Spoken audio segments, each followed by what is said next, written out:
Otis and the Tornado by Loren Long.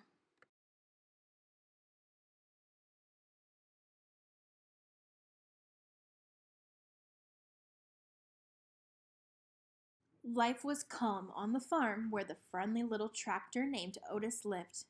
It was summer. The sun shined bright, the birds chirped, and after all the work was done, Otis and his friend, the little calf, liked to play.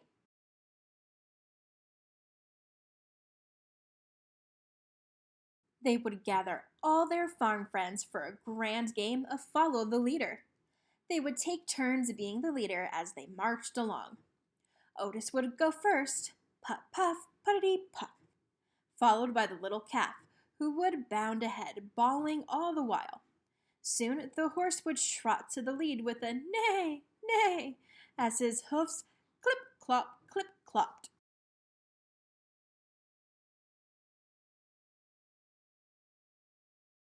Finally, the ducks would waddle to the front with a chorus of quack, quack, quack, quack.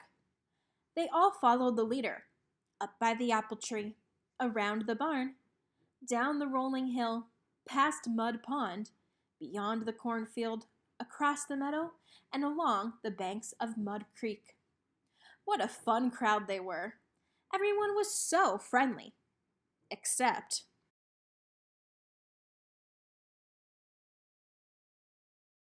the bull. The bull was nobody's friend. When he was not in his pen, he was kept in a pasture all by himself.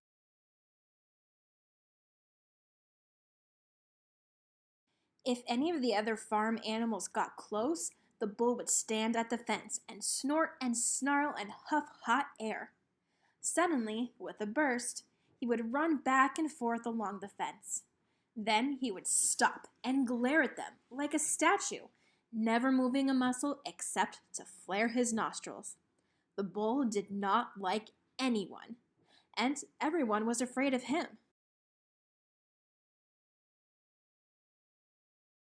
Once Otis tried to make friends with the bull. He took him a shiny red apple from the apple tree and invited him to play. But the bull snorted and snarled and glared at Otis. Then he stomped his hooves in the dirt and charged. The bull slammed into the fence just inches away from where Otis stood. From that day on, Otis stayed clear of the bull altogether. One day, the farm skies began to swirl and turn dark. The winds blew and the rain came down. The animals in the barn grew restless and jittery. The skies tumbled and turned and tumbled. Otis didn't mind the rain, but there was something different about this storm that he could feel deep down in his pipes.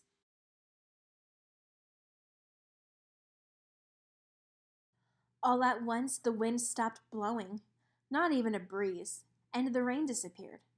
The sky turned a strange shade of green, and the farm fell completely still. The only sound Otis heard as he puffed towards the barn was the farmer shouting in the distance, "It's coming fast! Get down in the cellar!" The farmer was in such a hurry that he had no time for animals. What was all the fuss about? Otis wondered. Then he turned and saw something that rattled his frame and shook his fenders. A tornado.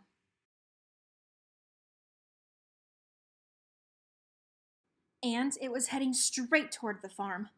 What would happen to all the animals locked in the barn? Otis sprung into action. He nudged the latch of the little calf's stall until the door swung open.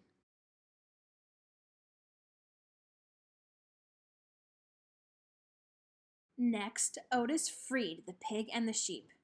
The winds howled closer. He stretched to unlatch the horse and the cow's doors at the same time. Click, clack, the animals were free.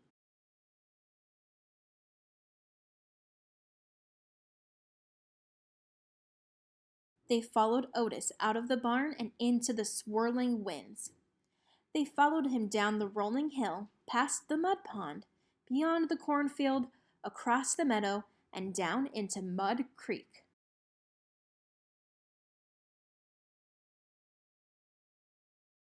Tucked down at the lowest part of the farm Otis, the little calf, and all of their farm friends felt safe. Otis sighed with relief. Now they just had to huddle together and wait it out.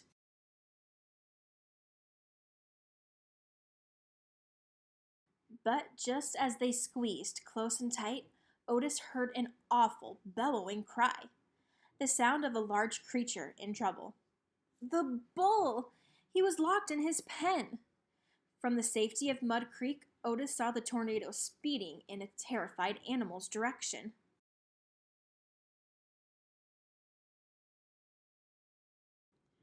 Lightning crashed. The tornado howled. The bull screamed.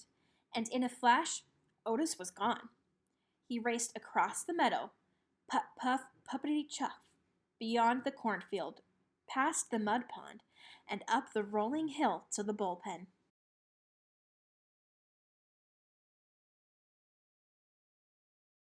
Otis found the bull tucked under the shed, shaking in fear.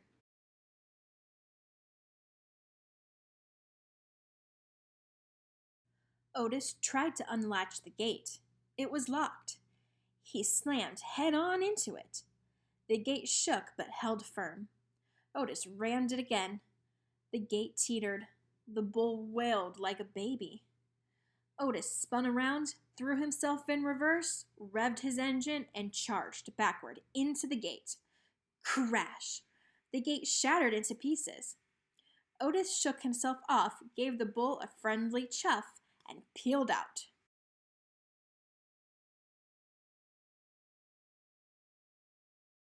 The bull followed Otis down the rolling hill, past the mud pond, and beyond the cornfield.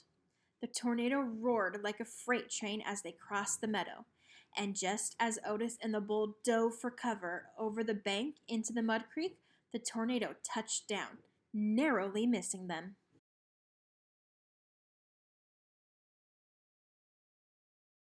Otis, the little calf, the bull, and all the farm friends ducked their heads and closed their eyes. They never heard such a fury or felt such a rage, but they were all safely tucked down into the muddy creek bed at the lowest part of the farm, and they stayed huddled there until long after the tornado had passed.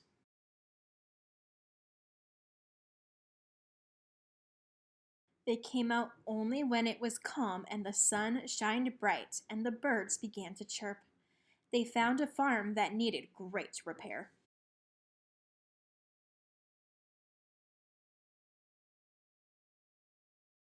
But when the work was all over and it was time to play, the farm friends discovered they had a new playmate.